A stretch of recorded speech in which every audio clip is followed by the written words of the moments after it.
All right, yeah. Yes. Yes, that's right. That's right. All right, so like, look, I want to talk about tear gas because like this is just me. Like, I wanted to share some stuff with you, and I'm plugging a book actually to which is a really good one. This is also in Stewart's book, but there's a really fantastic book called Tear Gas: From the Battlefields of World War One to the Streets of Today. It's by Anne Feigenbaum. And Feigenbaum is Anna Feigenbaum rather is someone who I really actually want to do like an interview type thing, and we'll see because I want to start doing more interviews. Um, she's at Bournemouth University in the UK, and she's affiliated with a group, a study group. It's called the Riot ID Project, and I'm going to share some links to their stuff and some free use PDFs. But essentially, what her whole deal is, and what her book's deal against from Verso 2017 is called Tear Gas. It's sort of thinking about contemporary methods of policing and contemporary technologies of policing in relation to built space, in relation to urban environments, in relation to current events as well too, right? So it's a history. So her book is both the history from World War One to the Occupy movement, etc. But the other reason I want us to talk about tear gas now is because like it's kind of relevant to the fact that like tear gas is being deployed on American streets. All right, so we're just gonna hop on here. Like some of these terms that are like, if one of the things that we're doing in the stream is like denaturalizing terms that have been given to us, and that we take as being natural, but that actually aren't. Tear gas is one of these great examples of it, right? Because it's called tear gas. That sounds like pretty mild, right? Just gas that causes you to cry. And also, when it's spoken of, it's spoken in as being a subset of non-lethal weapons, right? And non-lethal weapons, that whole idea of stuff being not lethal is, that does ideological work, right? But yeah. All right, well, I skilled that. Officer Thug. Okay, I skilled an Officer Thug. All right, folks. Here's hoping no one cuts this up in a way that makes me look bad. But yeah, we're just running around in the game and we're just shooting at the police, I guess. That's again what the game has going for it. We're criminals in the game. Not again. This is all fairly like we'll talk. I'll talk more about like. I think like I don't want to belabor this, and maybe actually I'll save it for another stream where we get more into the actual tear gas genealogy, because I really worry coming up on 2 hours, and I don't want to like overburden myself or everyone else, or like get to the point where I'm like so tired that I say something that'll get me terribly canceled or like flamed by the actual police. But like we're going to see a lot more tear gas in the streets going forward, right? And when that happens, it's going to be described as being a non-violent or a alternative to lethal violence, or as a type of de-escalation or riot control. It's going to be presented, and it always is presented as an alternative to shooting.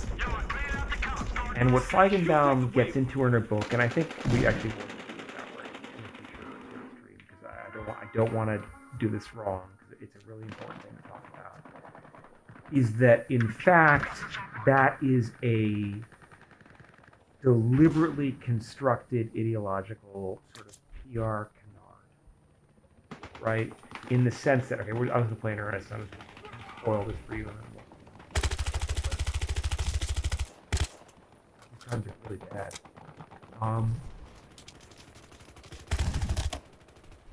Which is that the history of tear gas itself is one that ties together all the things we've been talking about.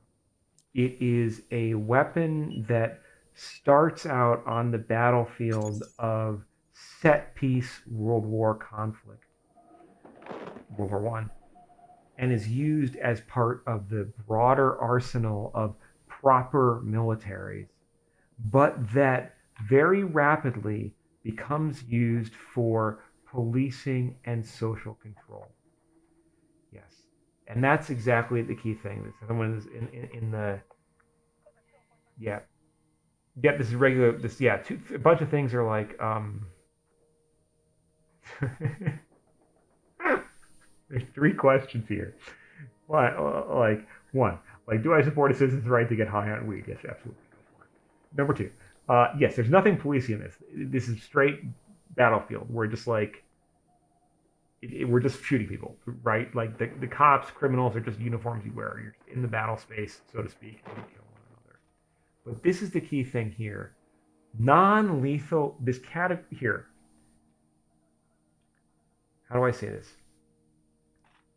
All these things that are being to call these things non-lethal is a lie, right? It's a lie empirically speaking, insofar as that tear gas does kill. So what actually, fuck it, I'll dive in. I'll tell you this stuff, and then if you want to stick around for it, there's going to be a real disconnect now because like the game doesn't include tear gas as such. Like, oh, actually, it does. Like, it's a utility drop or whatever, but I haven't unlocked it. But like you hear people talk about tear gas. What is tear gas? What does that mean? Is it the same thing as pepper spray, right? We get these things all confused, and a lot of like authority figures will deliberately blur those boundaries, right? You can find actually this guy on Fox News, an ex-police officer, who keeps being like, well, yeah, it's just made of peppers. I would put some on my tongue and it's fine. It's just like hot sauce, right? There's all this like semantic slippage and bullshit around it.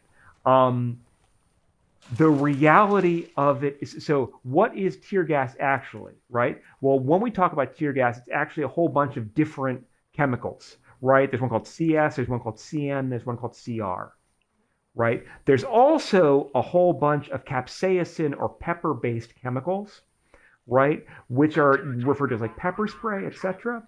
But they, again, are sometimes also deliberately confused with tear gas, right? So this category is itself sort of vague.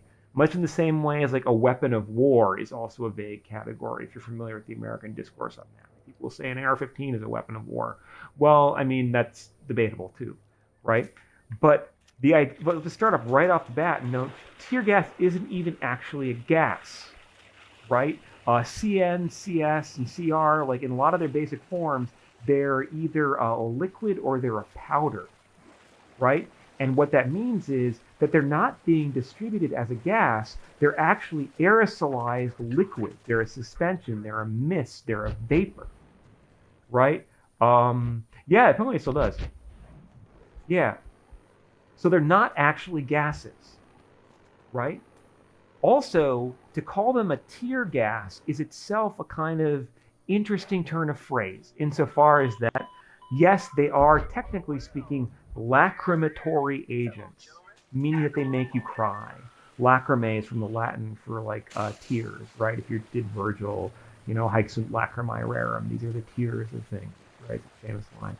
But they also make you like shit yourself and vomit. But we don't call them that. We don't call it like shit spray. We call it tear gas, because again, that deliberately downplays the horror of what these things are.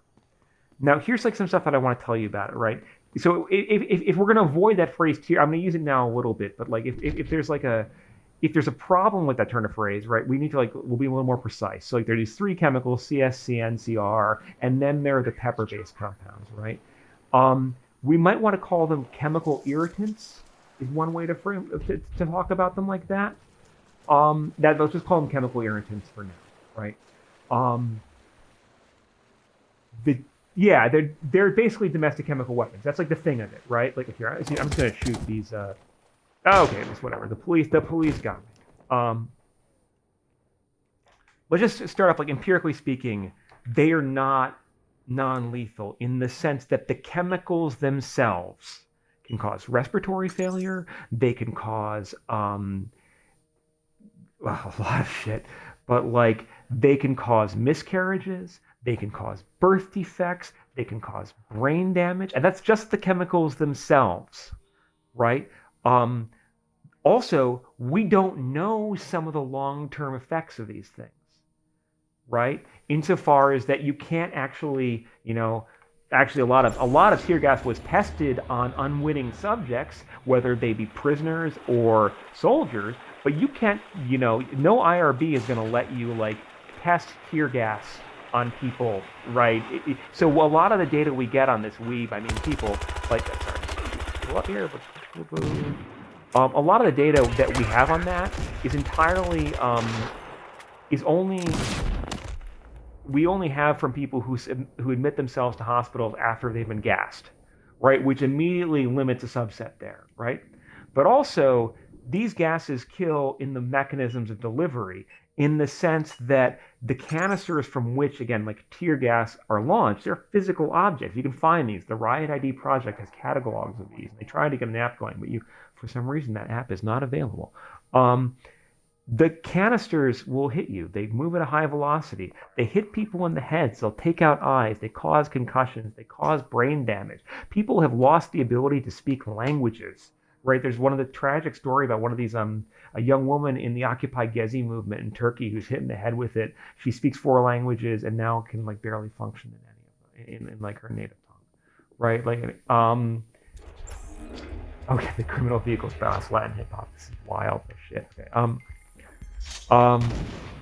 Right, so like, but also like, there's this fact that like you can't aim a tear gas canister like precisely, right? It's not like a projectile in that way, so you have to aim like a parabola, right? And what that means also then is that like they get missed, but also if you're watching the videos from fucking the streets of various cities right now, people get hit with canisters. Police officers deliberately hit people with these things, right? And that can kill you, right? And again, what's problematic or another issue here is that there are no worldwide legal regulations about documenting fatalities or injuries from these. We also don't know what long-term stuff, like exposure to tear gas almost certainly has long-term health harms. There's no question this shit is it's almost certainly carcinogenic as hell, but we don't know what happens to people years later, right? Because no one's tracking it, right? But like we do know, for example, that once people start looking for it, as for example, like in 2011, when there was like the Arab Spring and tear gas was used widely in places like Bahrain and elsewhere, Amnesty and a bunch of other nonprofits, like 34 tear gas, like directly tear gas related deaths in like 18 months. That's a bare minimum for all these things, right? But like. So this stuff does kill. The idea that it's non-lethal is a branding thing, and that's interesting in the history here. Yeah. Yep, tear gas. So someone just pointed. This is excellent. Noam Chomsky just thank you, Noam. Got to this like there is a lot of the data about what constitutes a right. So the non-lethality of like tear gas, if like people will be like, well, it's not lethal in this particular dose. Right? The idea of this thing having a dose also has a history to it. Right, I'm just going to deploy as just a straight up, I don't know, an enforcer. Fuck it.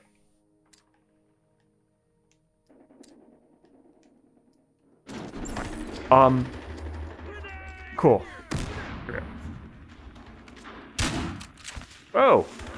Okay, that's kind of awesome. You shoot the fish tanks. Whee! It is a little John Woo, but you can see these last gen graphics are pretty terrible. And I'm playing as a police officer now. Again, the round reboots I play as not a police officer. All right, I'm just gonna like take over this. Like, but this idea that tear gas has a limited like dose, that idea of a dose is optimal conditions of exposure in the outside air for a limited period of time.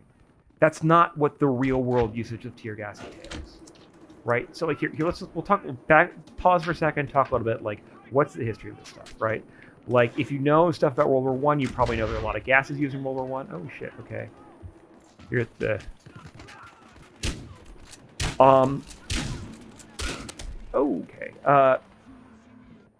The earliest use of tear gas is a little unclear. Maybe the French were using it against protesters like before the First World War. Historians aren't entirely sure about this, but definitely come 1914, tear gas in the mode of I think CN one of the I think it's CS. Yeah, it's CN I think is being used on World War I battlefields. Right, there are a whole suite of gases being used. But if you remember what World War I battles look like, right, there are these trenches. My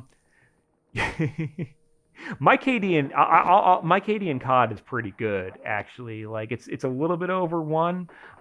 It's okay. I mean, I'm not like a zoomer, and my sheaths have myelinated, and I'm not like I used to be faster at these things. In Battlefield 5, it's pretty good. I think it's like 1.2.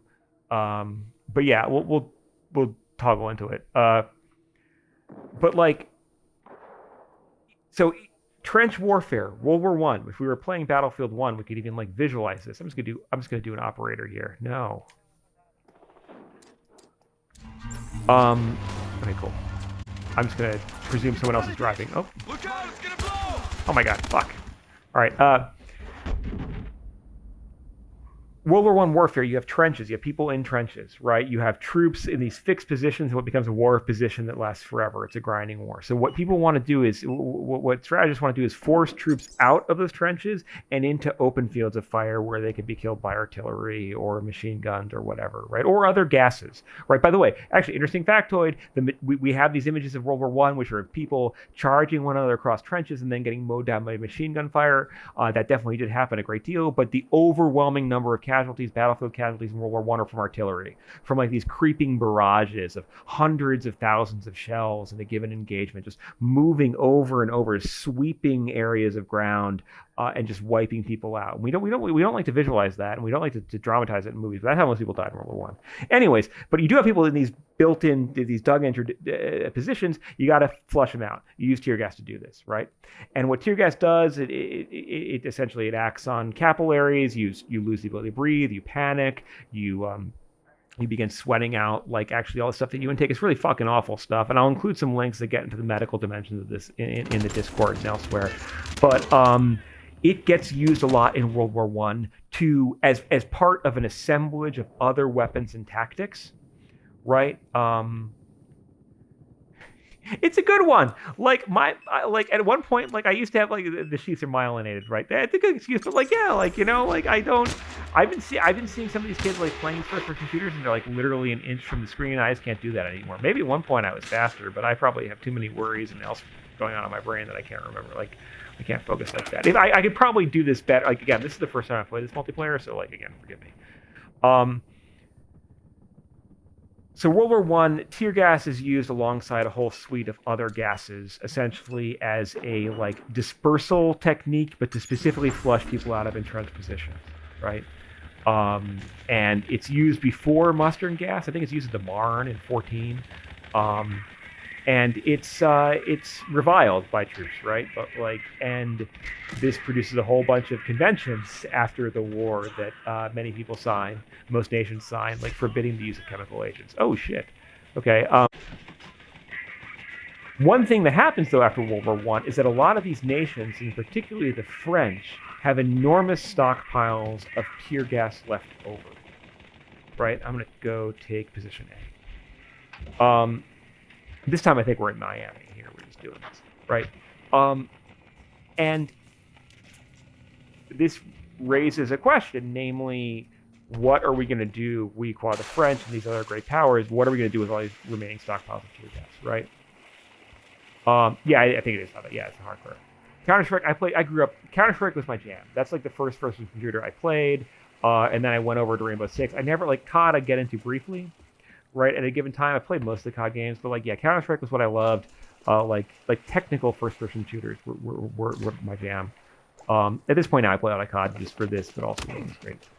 But like, so yeah, we have tons of tear gas left over. What do we do with it? And this is like an interesting sort of story, is that there's also a U.S. chemical weapons service at this point, and the U.S. has its own stockpiles of tear gas. And a lot of people within the military establishments of all these countries begin to pursue reasons, right? Begin looking for reasons to continue manufacturing, but also tear gas, but also continue using the tear gas that they already have on hand. And in the case of the U.S. in particular, there's a general, I think his name is Amos Freeze, who essentially forms a cabal. I'm not like being hyperbolic, of senators, chemical industry lobbyists, and actually media personnel, like newspaper writers, to start advocating for the use of tear gas in other contexts. Right? Because again, there's this idea again, they're the ones who come up with the phrase tear gas. It's no longer CN or CS or a string of like chemical sounding like Greco numerical like morphemes. It is tear gas, right? And it's branded at this point as being gentle and civilized and an alternative to shooting people, right? I have one of these ads here where it's like, it's used as being like safe. And there's one of these ads where it's like, tear gas, it's like a tap on the slipper from daddy, right? Now, what's also really fucked up about this too is that this period post First World War, the early 1920s, where the U.S. Chemical Warfare Service is trying to basically justify its existence, and the stockpiles of all these gases are trying to be found and used. Also, is the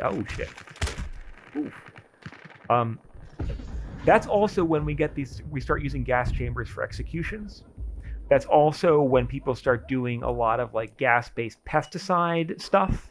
And also, and this is something that the historian Greg Grandin writes about, and which I did not know about, I think a lot of people didn't know about, but American Border Patrol agents start using gas on migrant workers on the southern border. And in fact, there's a whole series, and I'm not making any of this up, but it's one of these horrifying things that like history repeats itself, where migrant laborers, if you want to use that phrase, from Mexico are forced, in order to enter the U.S., are forced to disrobe and go into, this is the 1920s and early 30s, and go into large showers, again, showers, which are called gas chambers, where they are exposed to various gases for the purposes of quote-unquote delousing. Right, which and one of the gases that is actually used, again, this is the U.S. in the 20s and 30s, is Zyklon B, which is later used by the Nazis in gas chambers during the Shoah. Right, so there is that sort of like move in the 20s to start using gas not just for battlefield purposes, but for execution, for population sort of like hygiene, and also for crops, right?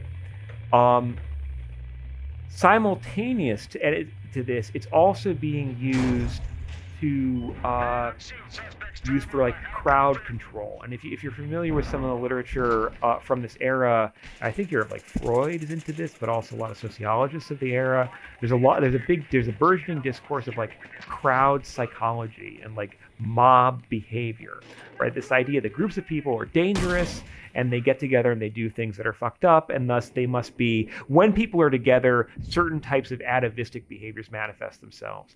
And the response from authorities is to come up with weapons that interface with, and can control behavior on that level, right? And gas naturally suggests itself for this, right? So a lot of that discourse of like the mob or like the mob mentality is provokes and is deliberately used by people who are also into the vocabulary and the idea of using tear gas to control those mobs.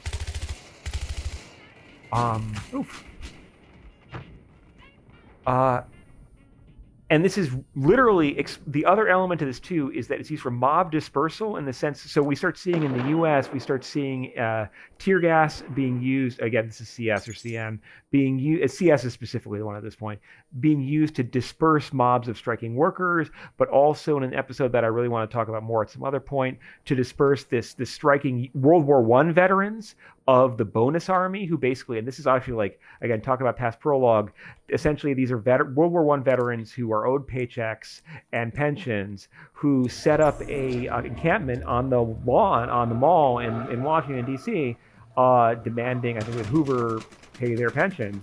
And a bunch of generals, including Douglas MacArthur, actually who does this unilaterally, run them over with tanks and use tear gas on them, right? And what's explicit here too, and this is an interesting theme that's going to be, I think you're probably starting to hear how this is relevant to our present moment, is that what tear gas does, yes, we're on this, yep. Levon, that's right, that's actually Levon, that's right. Yes, I've heard this stuff about Seattle, and I'm gonna get to that in a second too, because this is like, the shortage stuff is crazy. Like, is a type of madness, insofar as that like 2013, when there's the Occupy Gezi movie in Istanbul, or rather in Turkey, the Turkish government goes through its entire stockpile of tear gas in like 2 weeks and has to re-up on it. So yeah, that's another thing about the lethality too. When tear gas expires, it becomes much more flammable and dangerous, and also toxic, right? So using expired tear gas like adds a whole other level of lethality to it. Makes it very bad. But like another element here, and this is like the key insidiousness to it, is that and they think here about these. This is a cabal of generals and media types, and also groups, also like psychologists and like all these like urban planners too, like are into it. Is the idea that with tear gas, you can take a mob, you can take a group of people. Oh, dude, this is so yeah. We're full Miami Vice here, and this is kind of an awesome house. That's really cool. This is a baller space. Sorry. All right. Is that what you can do with tear gas is if you have people who are organized in a protest, right? Unarmed people who are like have discipline or marching together or like chanting things or like have that type of like crowd-based legitimacy, you drop this gas on them and they suddenly become a mob. Right? So it's an interesting thing too, where like we were describing it as a mob, but actually we create the mob by dousing them with gas. And the lines, again, like you can read the papers on this. People are like, what you can do is you can take protesters and make them into a laughable horde. Like literally, and think about this, like you have all these people marching, they've got signs, they're holding hands, they're singing songs, etc. And you don't want them to be there, so you throw this gas at them and suddenly they're stampeding and yelling and running all over the place, right? So it's not just about crowd control, it's about discrediting social movements that are doing public demonstrations by essentially making them stampede one another, right? Yep. But the stuff in the stream is excellent on this right now, right? Like, so that's happening stateside. Simultaneously, the other European powers and the European powers, and here it's specifically Britain, really starts leading the way on this. Start thinking about using tear gas as a weapon for crackdowns in their colonial possessions. Right, the Spaniards are using it in Morocco in a nasty little colonial war. It's called the Rif War. Against I think Berbers. The French are using it in Indochina, but the British in particular will really get into it.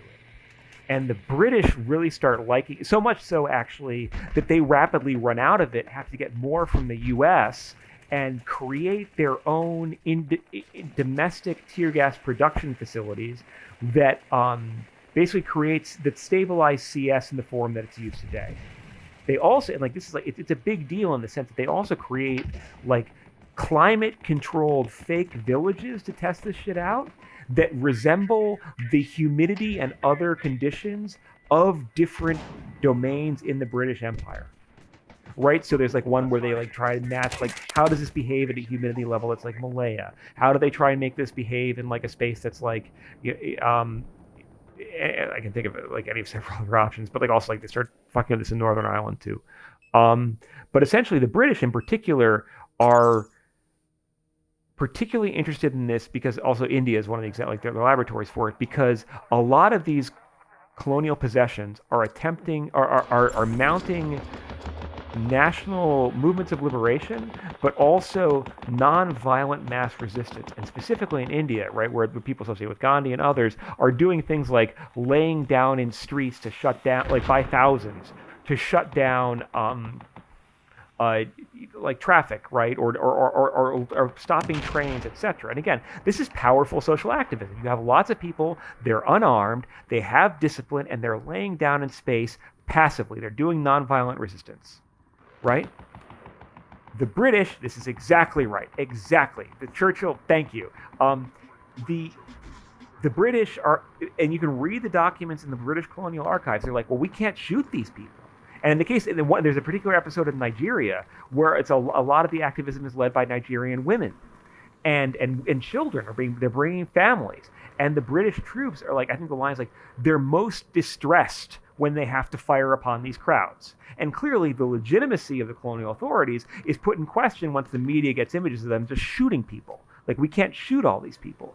So what do? You have lots of people in a space, they're all held together, right? And if you shoot them, you'll look like the butchers that you are.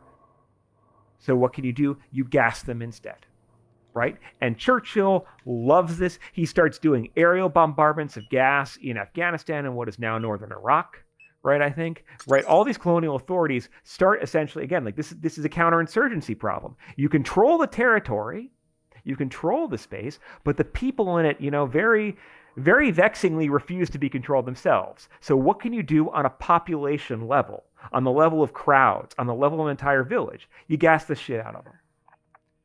Right? And then, and where previously you had Nigerian women and their babies like doing passive resistance in a marketplace, or people in India like laying down in streets, now you have hordes of people stampeding. Right? So by making it impossible for them to breathe, you produce in them the theatrics of the behavior that you have been consistently describing them as having in racialized terms. Right? There's a real, like, fiendish cunning to how this works. And also, you get to control the space. You dominate the space, right? They're taking ownership of it by doing passive resistance or doing strikes. You're going to say, fuck you, and you make them run around by gassing them and choking them. Right? Yep, Bengal, etc. Yep. Exactly. So, like, the British then become like really, really big into this, and they use it nonstop until the late 60s. Actually, in Northern Ireland, there's an amazing, a really specific example is the Battle of the Bogside, right? Which is in the Troubles, and it's called the Bogside because it actually is a bog sort of space. I forgot where it's the name of the town, but like where you have lots of young Irish Republicans protesting, right? And the Brits just start tear gassing the fuck out of them. And again, this is one of these situations too where it's like, in theory, this stuff is non-lethal and disperses. In reality, you have a lot of people in a bog in the bottom of a valley, and you're dumping this gas on them. So that gas, which is not even gas, it's an aerosol, right? So that stuff lingers for 36 hours in the bog side. And their children, people are gagging on this, right? The British then do an inquiry, as they always do after they do something terrible. They sit to cover their own asses. And the inquiry concludes that actually, no, this is just a drug, and there's a proper dose. And that's where you get this whole idea of it being a drug, and that there's an appropriate dose, and it's okay. And so the uses of it in the real world are always justified by appealing to a standard that's only present under laboratory conditions. Right? So that's what's happening in the global scene. Flash back to the US now, right? The US situation on this is particularly interesting, and it ties together a lot of the stuff we've been exploring in the stream historically and thematically. But in the US, and I'm going to give you some of Stuart's stuff here. Yeah, Derry Londonderry, that's right. Thank you. Right, starving people is exactly a form of crowd control. Yeah, again, gas, starvation, and also I would suggest to our, among us friends, that a lot of, you probably see where I'm going here, that a lot of this shit with COVID is happening on the level of population control. I don't mean that in the sense that, I'm not saying this is invented in the lab or any of that other conspiratorial shit. Fuck that. I can't speak to it. What I am saying, though, is that the concentration of that type of violence, right, that disease becomes something that a power can work with advantageously to confine within groups of people, right? Now, in the U.S., and this is where I'm drawing on Stuart's book, and I'm going to include some links to Stuart's stuff in the Discord. Stuart essentially starts talking about this in the history in a chapter called The Imperial Circuit of Tear Gas. And this is an amazing series of images here. I'm just going to hold this up so you see it because it's really cool. It's that as the 60s start experiencing race riots, namely, urban uprisings around the country and resistance by black radicals and others, it also becomes clear to authorities of the U.S. government and the occupying powers, if you will say, of many of these cities, that shooting protesters is not acceptable. Right? That if the police in Detroit or elsewhere were to, just open fire massively on crowds of people, that this would be extremely bad. Not morally. Again, the moral consideration is very irrelevant to these people, but in terms of legitimacy, right? This is the theme. If the police are seen on camera just opening up on people, then this will hurt the U.S.'s standing in the war on communism and the Soviet bloc, etc. Right? Or that also, again, that if that type of repression is used against the active minority of the Black Panthers or the civil rights movement, etc., that if guns are fired at them, then the passive majority of people, whether black or white, will identify with them against their oppressor. Right? So tear gas at that point becomes extremely attractive to U.S. authorities and police as a alternative to the straight up massacring people. I'll give you a quote here while I keep getting mowed down. So here's the line I wanted to give us, because specifically quite striking. And this is a so they're the U.S. authorities are very interested in this. Also, though, there's a direct, like, all these imperial powers are working together, or at least sharing technologies and ideas. There's an increasing use of it in the battlefields of Southeast Asia, right, specifically in Indochina and Vietnam. Right, the best way for the free world to guard freedom in Southeast Asia, this is a strategist with the U.S. military, is to make use of chemical warfare weapons. Otherwise, there will never be enough counterinsurgency troops to comb every rice paddy. Right? So that's like, again, like that's the problem in a nutshell stated, right? Like we don't have enough troops to own every individual. Like we can't put enough people guys with M16s to totally dominate space as far as they can see with their guns. So what we're going to do is we got to use tear gas instead, right? And what that means also, like these, I don't want to get these numbers wrong because they are staggering.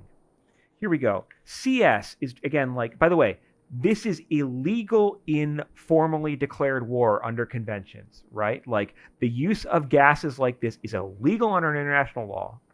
But because of the unique situation in Vietnam, legally speaking, the U.S. drops.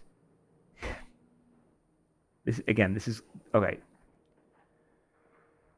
So they started the first test, and again, like it's all a theme. I'm sorry if I'm a little sort of like popping around all over the place here, but like one of the themes that we had is like, where does war belong, right? Like, is it happening in there we go, spawn here, right? Where is the battlefield? Is it over here or over there, right? We have to keep the battlefield over there so it's not over here. But again, like the reality is that empire doesn't work that way. Everywhere is a battlefield. That's not just in the war on terror, right?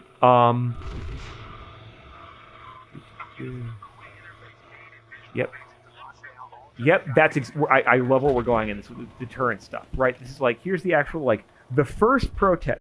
So, like, in 1965, the U.S. military used CS in South Vietnam, right? 4 U.S. manufacturers were producing 275,000 pounds of CS a month, right?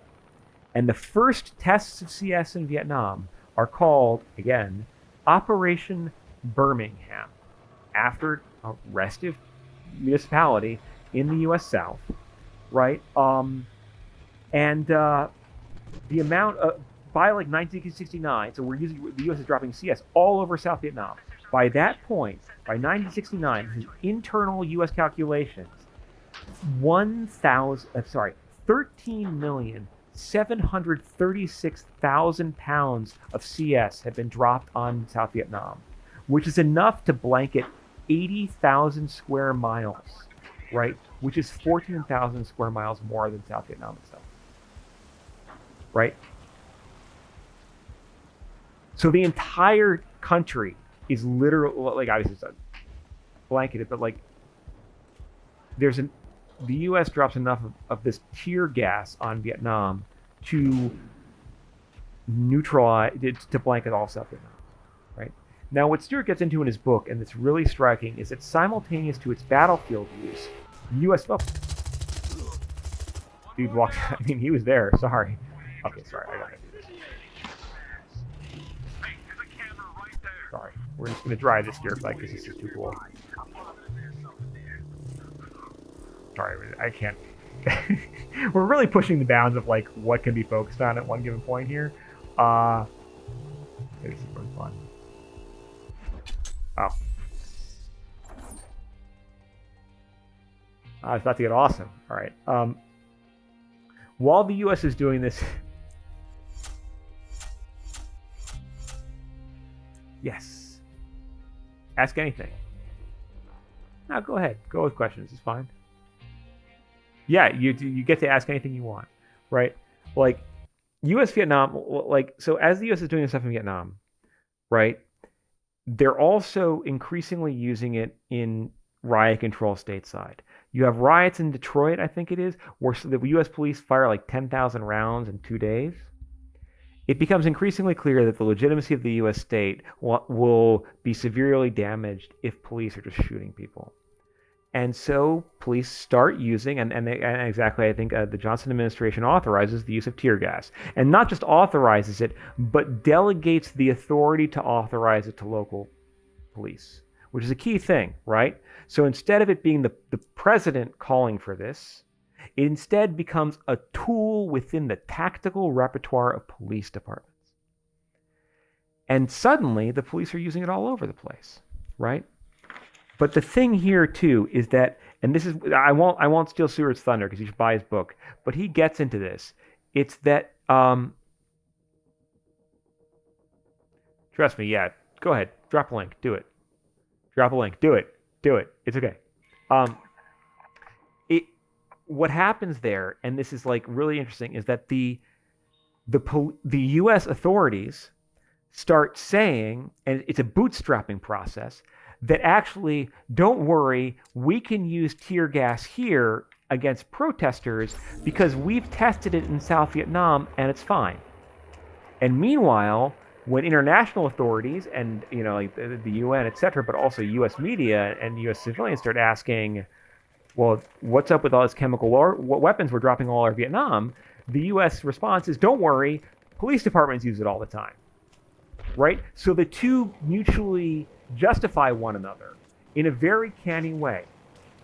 Now, in practice, the way tear gas is used is actually, it's not to blanket open battlefield spaces, right? In Vietnam, like what they're doing is they're dropping it from planes, but also they're pumping it into tunnels, and then when the VC come out, they just shoot them, right? It's used to flush people out of tunnels, right? This whole tunnel rat discourse. But also in the US, what do they do with tear gas? Well, they're pumping it into buildings. They're using it to drive Black Panthers out of homes and then shooting them. They're using it to like just saturate entire housing projects. They're firing it into cars. And by the way, at those concentrations, the chemicals themselves are lethal. Moreover, those chemicals are flammable in confined spaces. So like move, or fuck the Branch Davidians. A lot of these places, again, tear gas, non-lethal weapons are being used to lethal effects. Now, there are two things that I kind of want to draw from this. Like there are themes here which we will unpack later, and I think we're entering like our second well into our second hour, so I don't want to push it too much further. But like the first is this idea that the specific weapons that as far as empire is concerned, the idea of distinct battlefields is really fungible, right? What's okay what's okay abroad becomes the reason for what's being used at home, and vice versa. But the other element, this is Xbox.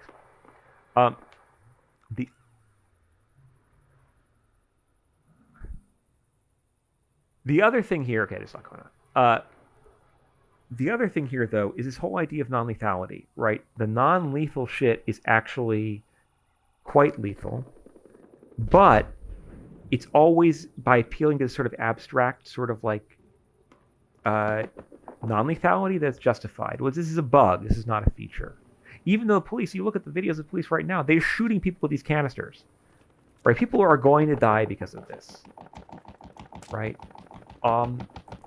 But the other thing here, too, there's a micro and a macro thing, is this idea that when you give someone, that non-lethal tools allow for de-escalation. There's a lot of literature on this, and we'll talk about it in some other ways, too. But this is the case with tasers, too. It does not appear to be the case that when you give police non-lethal weapons, that they just ramp up, that they use those instead of lethal ones. The research, in fact, seems to be the opposite, that actually what they do when they have the non-lethal stuff is that they use the non-lethal things more in circumstances in which they wouldn't transition to lethal at all. That it basically just gives them another reason to hurt people, another way to hurt people. By which I mean, like, instead of being like these situations where it's like, oh, you're like, someone is being recalcitrant on a park bench. There's a emotionally disturbed person, right? Or something like, what all these like euphemisms they use. The police didn't, like, in those circumstances, police wouldn't necessarily just pull out a gun and cap them, right? They can't do that. But what they will do is they'll just tase them or gas them. Now, if they didn't have that non-lethal tool, they still wouldn't kill them. Instead, they might try and de-escalate. They might try and restrain them some other way, right? They might just walk the fuck away. But now that they have this non-lethal weapon, it gives them another way to do violence. So weirdly enough, by giving police options to do these particular type of false non-lethal things, you actually give them more opportunities to visit violence on people. There's a macro level of this too, on the level of the state, insofar as that a lot of, like, instead of just letting protests happen or shooting people, right? Shooting people clearly out of the question. Letting the protest happen becomes out of the question too. Right, exactly. And this exactly. GFTL is getting, it's like, this is exactly. That is exactly where we're going with this. Thank you. Yes, that the presence, the availability or thinkability of the non-lethal gas as an option almost inevitably means that it will be used, and it transforms what otherwise would just be protest that people would let happen into a potential terrorism threat or a violent threat or a criminalizable threat, which then justifies the use of gas. I'm going to read this line from Stewart's book. Again, this whole book is amazing, right? I can't recommend it highly enough. But, like, here's this line. It's really, really interesting. I'm just going to give you a full graph. Forgive me here. From wildcat strikes and sabotage to bombings and airplane hijackings, right? Sorry. So there's another element here too, which is actually Stewart. Jesus, they all play that song. That's crazy. Stewart also points out too that what this basically means is, like, police are now gassing people all over the place. So people are no longer doing protests and hardcore, and activists instead take the bombing campaigns, etc. Right? But here, security experts developed, teased, and stumbled into new modalities of policing, transforming the object of control from the criminal act approach ex post facto to the crime-inducing situation approached preemptively. Police would now play an active role in controlling or choreographing the outcome of perceived crime-inducing situations, which to the police in racially segregated, resource-deprived zones was often indistinguishable from everyday life. Here's the kicker. The tear gas, the result over the following decades was prejudicial and extrajudicial killing of many more people, disproportionately black people, at the hands of security forces. Tear gas before riots was better than pistol fire after they had begun, but the ability to preempt crime or unrest with non-lethal weapons meant that police could treat political dissent as incipient rioting. Police tactics and technologies transformed political contention into risk management. I want to say that again. The ability to preempt crime or unrest with non-lethal weapons meant the police could treat political dissent as incipient rioting, which is exactly what GFTL is saying in the chat, right? So this is how it, there was a move away from crowd-led unrest toward political actions that we would describe as terrorism, right? So the idea here is that because the police can disperse a crowd, they will. And because, and again, this is where we started, where I want us to this is how I want to tie a bow on it. As with so much of policing, the causality is reversed. You have a protest, they're being peaceful. You gas them, and suddenly they're rioters. They're not peaceful. Why did you gas them? Because they were going to be rioters. You have someone on the street. You go up to them, you start beating them. Why were you beating them? Well, because they're a criminal, right? Oh, well, they're a criminal. Why? How do we know that they're criminal? Because you're beating them. I keep going back to that scene of George Floyd. Why are people letting this happen? Because the police are able not just to legitimately distribute violence, but to also preempt resistance on the part of everyone else, and to make resistance itself a type of illegitimate violence. Right? This is a complicated thought, and it's something I've been struggling with a lot, but I think stewardship does a good job of unpacking it, which is this idea that because the police can do it and they're given the license to do it, they do it. And then the consequences of their doing it become the justification for why we gave them that power in the first place. Which is to go back to where we were in the beginning. Namely, that what the police do is actually create criminality to justify their own existence. And I don't mean that they create criminality in the sense that these people become criminals. I mean they criminalize people through beating them. That there's an exemplarity to it. So when you see what the police are doing now in the streets, right?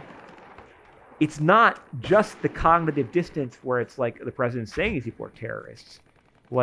By beating and terrorizing them, the police then get to justify the fact that they do it that way. It's perverse, it's twisted, it's highly contingent, but it's a way of delegitimizing legitimate dissent by applying illegitimate violence against it in the name of legitimacy. I realize that's a hard and complicated thing to say, and it's going to take a while to parse. But as we see what's happening widely, and I think we're in for another long, hot summer, I think it's going to be, my gut at this point and all the stuff I've read and think about, I think it's going to be like it's going to be bad. It's going to be real bad. But we're going to see police. If you want to know, there are a lot of reasons why I think the police are being so violent right now. But one reason they're being violent, one reason why they are starting with the escalations, and they are escalating, is because they know that at a certain point, if they're brutal enough, people will fight back. But also, if they know that if they beat people hard enough and viciously enough, people are appalled. I think they're pushing that boundary, but wait till people start pushing. Wait till people push back hard. Right? There's a lot. I don't want to what I think the police are doing is they're not just escalating it, but they're what they're trying to do. They're running by this older pattern. I'm not saying it's necessarily going to work going forward, but what they're trying to do is they're trying to provoke a pushback such that they can then justify having created it. Or rather, such that they can then justify their own violence because no one will remember what happened. Right? Now, I think there's some other things going on here too, and I'll post a link to the talk I did last night with some people, but I think also the fact of the matter is the police power in this country is completely is so absurdly disproportionate, right? And that their license to commit public violence with impunity is so absurd that they're terrified of any pushback, and they keep on doing the same thing over and over again, essentially to try and hammer home the points. It's very the beatings will continue until morale improves situation. But the fear I have, and is that eventually people will fight back in a way that will be presented as being legible. It become legible as terror, right? And then the police will be justified retroactively. Now, I don't think that's going to happen. I'm not doing advocacy here. I hope it doesn't come to that. But there is a way in which it's impossible now, I think, watching the TV to not get the sense that the police violence is illegitimate. It always has been, right? But like this is like beyond the pale. I think the other element here too, and this will bring us back into the Call of Duty universe presently when we get back to it next week, is that what's coming, and by that I mean a whole lot of austerity and and various types of political consolidation. What they're trying to do, like, will require police violence in incredible ways. And I think that they're trying to quash dissent for that up front as fast as they possibly can. Yes. Yeah. Yeah, I think that's right. Like, I think we're at a breaking point here. Like, I don't actually. I've got a nail. Okay, I can get a nail then. Okay. Let's capture this point. Yeah, like I think we're at a point of like I'm just gonna the game. This is a really really bad game. I think we're at a point where it's like, yeah, the illegitimacy of this violence, right, is undeniable. And I don't know. I don't know where we go from here. Like, I don't know. Like, are they going to start opening fire with live ammunition, or are they just going to gas people more? Right? We're going to find out. It feels like something may be changing. I'm not sure. All right. It's a hell of a note to like end on. It's not like a neatly tied up bow ending. I realize this has been a kind of a sprawling, messy episode. Because it's just, again, this I had something else planned, but this police shit's happening in the streets, so we transitioned to this right away. But like, I'll also share, this is the other thing I wanted to do. There'll be some resources in the Discord for like what to do if you are yourself tear gassed. I don't want to get too practical about that type of advice here, but like, I think we're seeing that the role of the police in creating disorder is on full display right now, and the hollowness of that social order is on display. Will that where that'll go, I don't know. I actually don't. I do though think solidarity to the people in the streets. Thank you all for like thinking about them and this all with us and like consuming this kind of shitty cultural product. As we use that as a scaffold for thinking about it. I will make available a link also to some bail funds too. And of course, I appreciate the support on the Patreon. Very grateful for it. Keep supporting if you'd like. Yeah, there's a lot more on the Discord. But like, look, this was a bizarre and weird exercise. And an uneven one. But like, I don't know. I want you all to be okay. Like, that's like a dumb thing to say, but like, I want everyone to be safe. I hope people are, if you're out there on the front lines, I hope you're taking care of each other.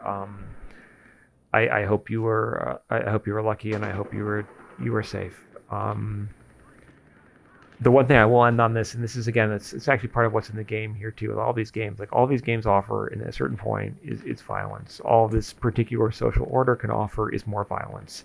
Like, and in response to resistance of any kind, whether it be organized or disorganized, peaceful, or more strident, the response simply appears to be more and more violence. That basic problem of the system's illegitimacy is recurring over and over again.